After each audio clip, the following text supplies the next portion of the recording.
I see and I feel the frustration, I feel the anxiety, I feel the anger that they have inside, and then they don't have any tools or ways of like how to express it. This is Vivian Velasquez. And this is Raul Velasquez. Welcome to the God, Money, and Purpose podcast.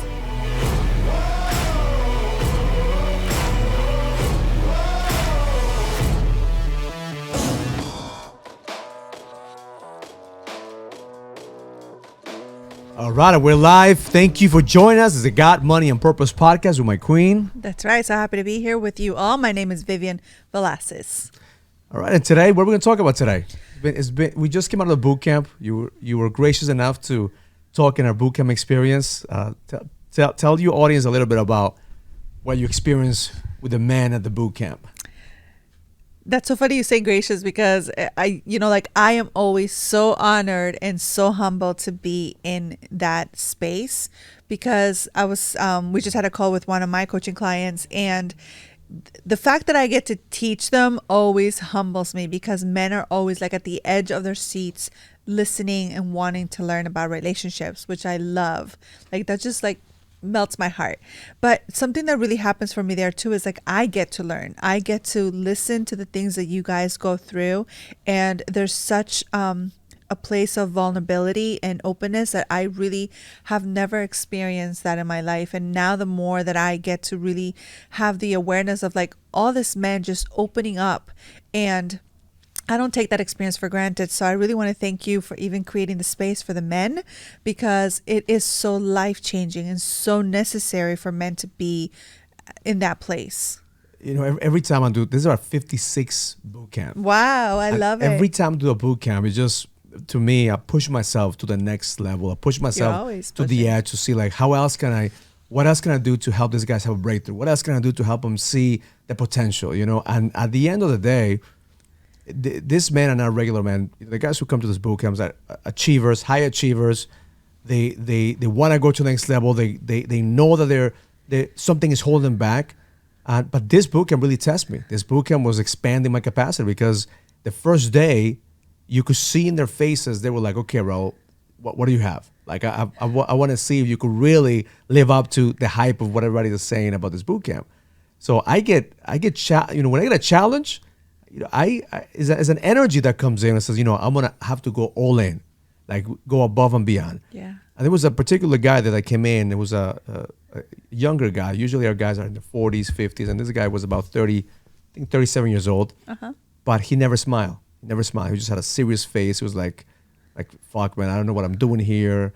His energy was very heavy. At the end of the boot camp, that guy couldn't stop smiling because he's like, Raul, I found my edge. I found the connection that I was looking for with men in the brotherhood, with the feedback about what your queen said about my wife. So all these little things that these guys knew, maybe the answer, but they were not putting things together. Right.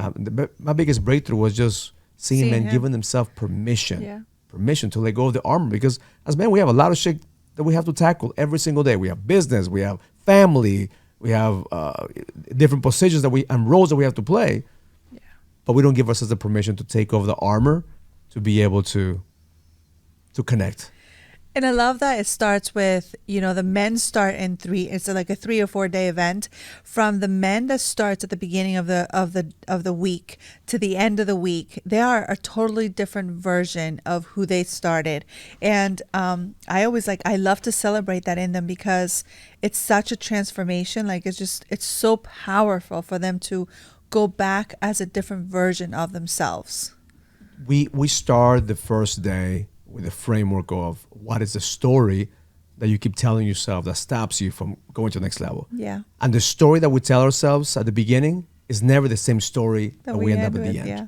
Because the story sometimes comes from the mind, right? Oh, I don't have enough money. I don't have, my wife doesn't do this, or I thought I was going to be ahead of life at this level of my age. So all these stories of we don't have enough, right? At the end, I realized, like, shit, I have everything that I need right now. All I need to do is apply myself to be able to live in a certain way with discipline. Yeah. Discipline, commitment, and consistency. I mean, that's the key to having the edge. And, we all could fake things on social media. We could fake things for other people. But we cannot fake discipline. we cannot fake consistency, and we cannot fake commitment. You either have discipline, you either have commitment, or you either have consistency. But those are the things that you cannot fake. So therefore, that's the truth. That's what exposes every single one of us. Because I could say, listen, I could say I have a six pack until I have to show I have a six pack. And that's where the key of the game is are you saying what you want, or are you just saying it, or are you actually acting on what you want in life? That's right. And like how you show up in life.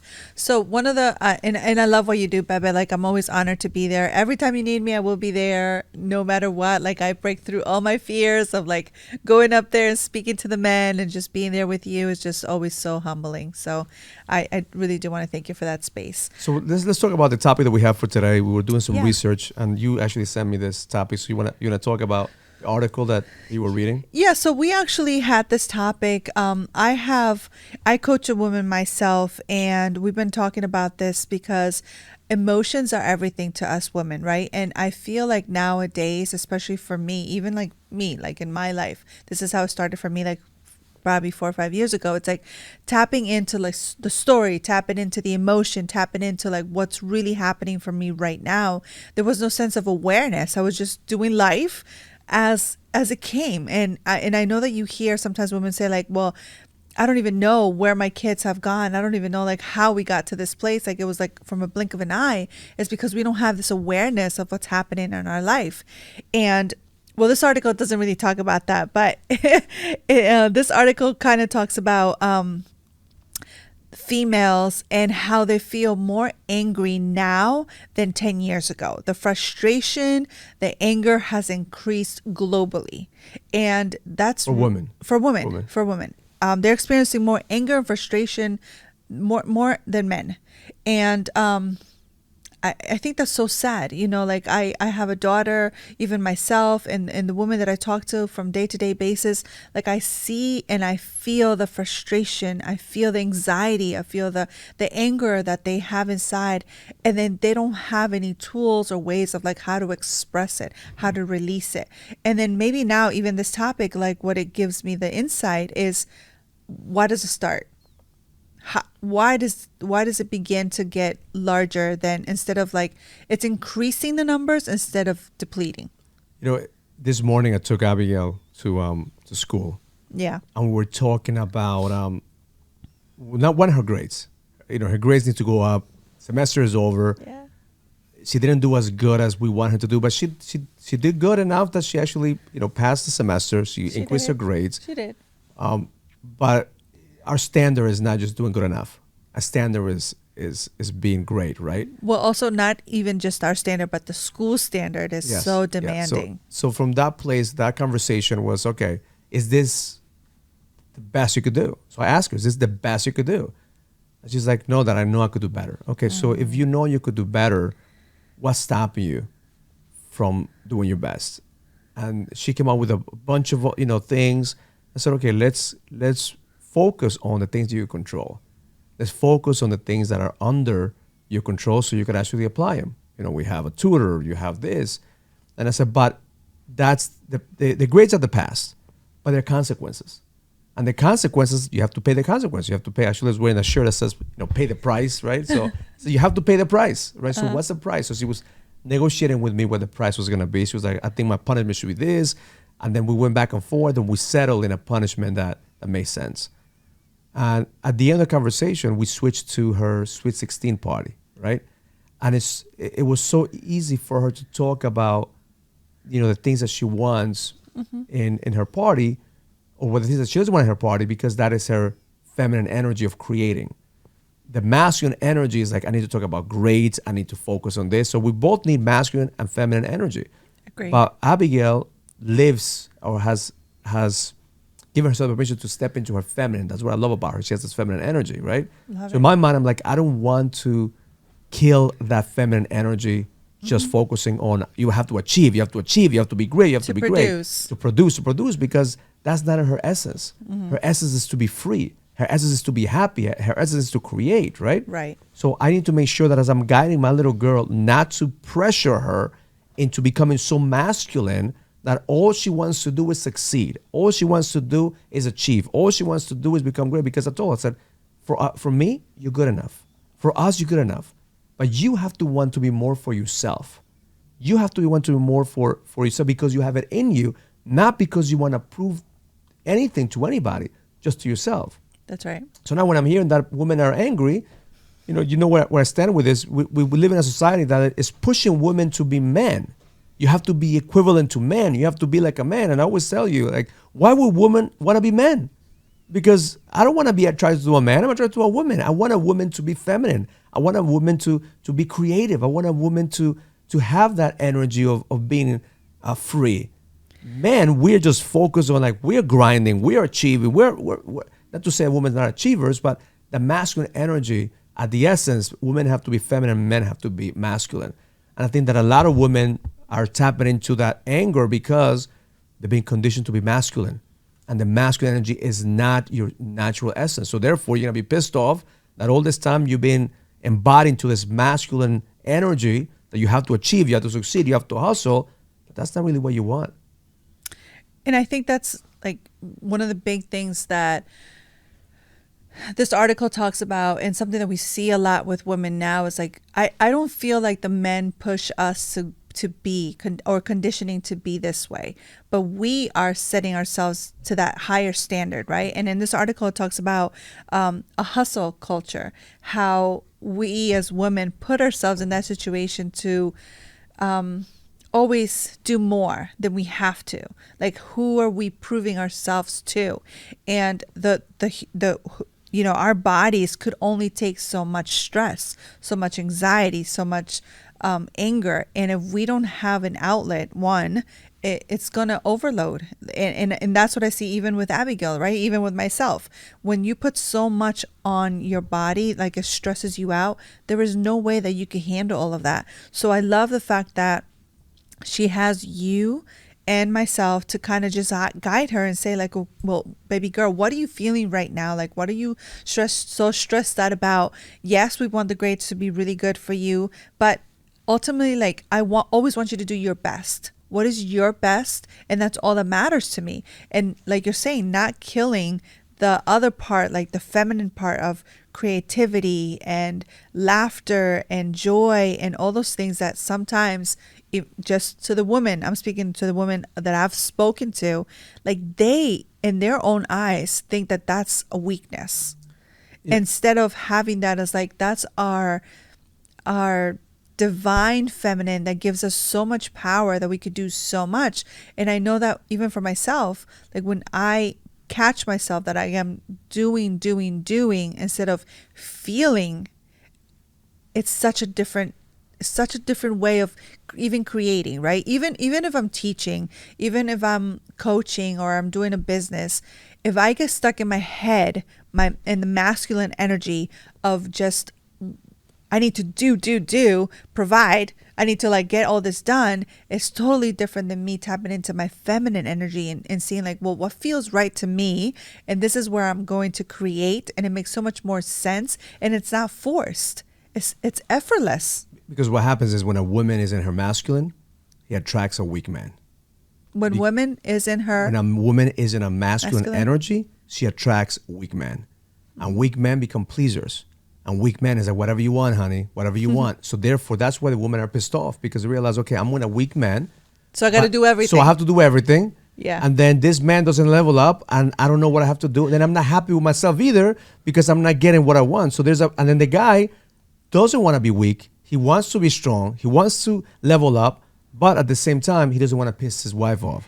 And then they both are living in different roles that are not them. And then what happens is they raise kids, and then they put all the energy in the kids, and the kids come out all fucked up. Why? Because now they see parents are not happy, that they're not connected, and eventually they get separated and get divorced, and that's the circle that we create. If we allow ourselves to have the permission for men to be masculine and for women to be feminine and be okay with that, as opposed to trying for us to be equal or for us to be the same. I mean, I'm saying equal. We are equal in that sense, but not to be the same. And but we're not, and it's okay. And I think that's something that we as women need to acknowledge. Like, we're not the same, and we don't need to be the same. Like, we are so amazing with everything that we have, with all that we could do, with all our feminine characteristics. Like, they're so amazing. Right. I mean, that like, exactly. You don't give yourself permission to be different and to know that one is not more valuable than the other. We need both. We need both. But if you don't embrace who you are as a woman, I agree. and if you don't embrace who you are as a man, you're always going to have a fucked up relationship because you're trying to pretend and there's a role, and both of you are going to be pleasers, trying to please each other, and eventually there's going to be no polarity, there's going to be no attraction. And that's the reason most marriages end up in divorce, because there is no deeper connection. And then also, I think a lot of the times, like, women are angrier now than they were before. I think also because we get stuck on this mentality that we don't ask for help. You know, like, we feel like, okay, we got this. I'm going to do this on my own. I don't need you. I'm going to handle everything that I can on my own terms, the way that I want things to get done, because we're ultimately saying, like, you're not good enough. I'm just going to handle this. And, you know, when we turn around and we really kind of have that awareness, like, is that really helping this relationship right now? Because I could, you know, there's times when, like, I have to catch myself when I am like doing like 20 things, and then I'm trying to get things done, and then you're coming and offering help. You do a lot to that, you know, you're offering your help, and I'm like, no, I got it. Like, I'm going to take care of it because I want to do it my way. Like, my way is better than the way that you're going to help me. When I have to catch myself and I have to say, like, well, hold on 1 second. He is offering his help because he loves me, because he's taking care of me.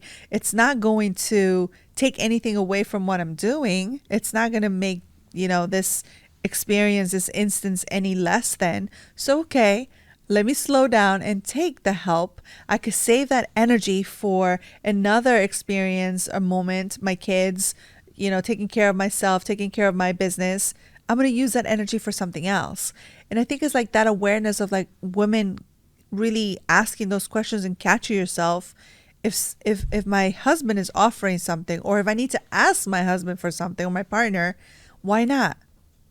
It's, again, giving yourself the permission to be feminine enough to say, okay, can you help me? Can you do this for me? Yeah. It just reminded me of a client that we have that, you know, he went to the program. He went back home. I said, okay, I want to change.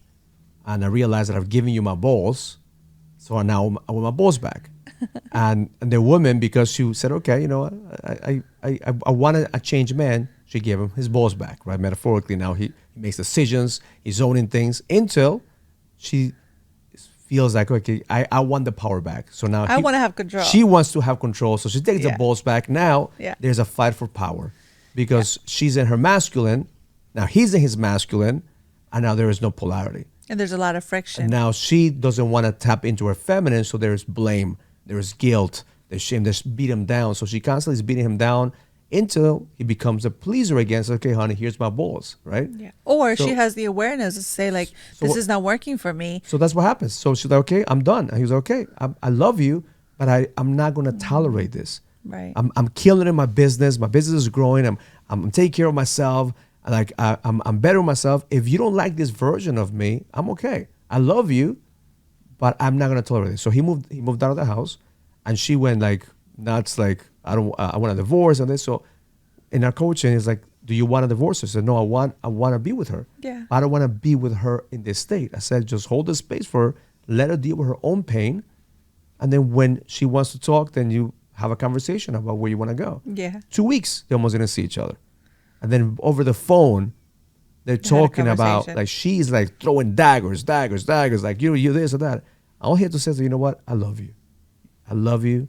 You're beautiful. I love you just the way you are.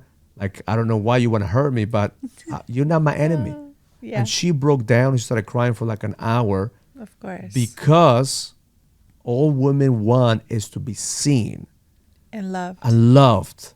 And appreciated. Mm-hmm. But if we don't hold the space for women to melt that ice queen, to be able to let her see, okay, you know what? He's not going to judge me. He truly loves me. Women are miserable and they're angry because they don't have a container to hold that emotion. So they contain it all by themselves, and they're not asking for help with their husbands or the people that love them. Say, hey, can I just let it go? Can I let go of this Right. this energy that I have? Right. So we're not really pointing fingers, but from what we hear all the time, it's like if men would be men and women would Well, be women, which is just coming back to the but I say all basics. the time, women's main problem is men. That's why I'm constantly helping men level up, because I know I'm solving the woman's problems just by helping this man. Because if men Yeah. would give themselves the permission to own themselves and say, okay, I know. I'm not gonna be a pleaser anymore. I'm gonna go for what I want. I'm gonna take care of my body. I'm gonna take care of my mental health. I'm gonna take care of my business. What woman doesn't want to be with a man that is successful, that is healthy, that's taking care of himself, and he has his shit together? There's no woman that's gonna be like, no, Of no. course not. You know what? I want the weak man. I want this broken guy. I want this broke guy that has nothing going for himself. Well, So you'd be amazed because some women feel like, okay, well, that's a project. I'm going to take care of it. I'm going to heal it. I'm going to take care of it. most women I know. want Not the to women go that, yeah, I know. want to go with a man that has his shit together. So men have to begin to get their shit together mentally, physically, emotionally to attract the queen into their lives. A lot of men, where they're settling, is for projects too. And then Projects, women, and then both people are half-assing right. life. And then women kind of just also have to take the responsibility in knowing like, what is it that I could do for myself? What is it like, how do I show up in life? And if I have some like too much anger or anxiety or whatever it is that you want to call it, it's like, where is this stemming from? Where is this emotion coming from? What is the root problem? And how can I fix it? Like I could say very quickly, like maybe two things that you could do off the top of my head is like, allow the emotion that you're feeling to come through. Like make the noise, what it sounds like. Shake it out if you need to shake it out. Sometimes like when you actually feel that energy in your body, like it has to leave your body, maybe just move it out, do whatever you need to do and shake it out. Grab a pillow, scream into it, let the emotion out. And I would say like really ask yourself, can you ask for help? Can you, like if you have a partner, if you have your kids, if you have someone around, like ask for help, because we women, we feel like we have to do it all. Like I'm going to take care of everything right now. My whole to-do list has to get done.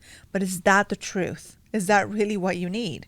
And sometimes the answer is no, you don't need all of that. So I'll give two things for a man if you're married to an angry woman, the first thing you need to do is realize that her pain is not your pain. I know she's making her pain your pain. I love that. But to create that frame of like, she's hurt, she's in pain, she's angry, and ask yourself, is she angry at herself or is she angry at you? Is her anger, are you working on the symptoms of the problem? Can you find the core problem? Because the core problem might be that she doesn't feel that she's enough, she doesn't feel like she's pretty enough, she doesn't feel like she's sexy enough, she doesn't feel like most women and men too, we feel that we're not enough. So get to the core of the problem and hold in the space by saying, listen, I don't want to judge you, but I'm not your enemy. So the first step is to acknowledge she's not your enemy, you're not her enemy. So the moment that both of you realize that you're not each other's enemy, then you can actually work as allies. The second thing is get fucking stronger. If you have an angry woman with you, you gotta get fucking stronger so the daggers that she's throwing at you don't hurt you. A lot of men don't know how to have emotional fitness. Emotional fitness means if you curse at me or you're yelling at me, like, hey, I know who I am, so it disappoints me if you act this way because I expect more of you, but I'm not going to go down a route where I'm going to be taken into that disrespect. Yeah. So get fucking stronger, hold the space and hold presence, and remember that she's not your enemy. You're both allies.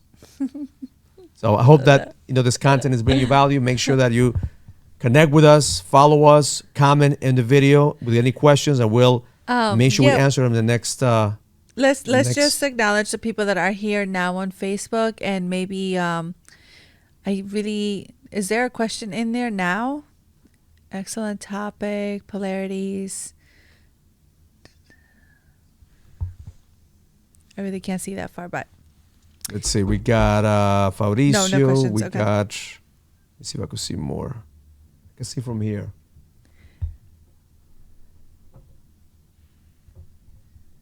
Shannon, Fabricio, thank you. We got just put a question in there, and then we'll get back to you in the next podcast. All right? Yes. Thank you all for watching. We really enjoy coming on this Facebook Lives, and any comments or questions, you may put them here or send it to us directly that we could answer it next time.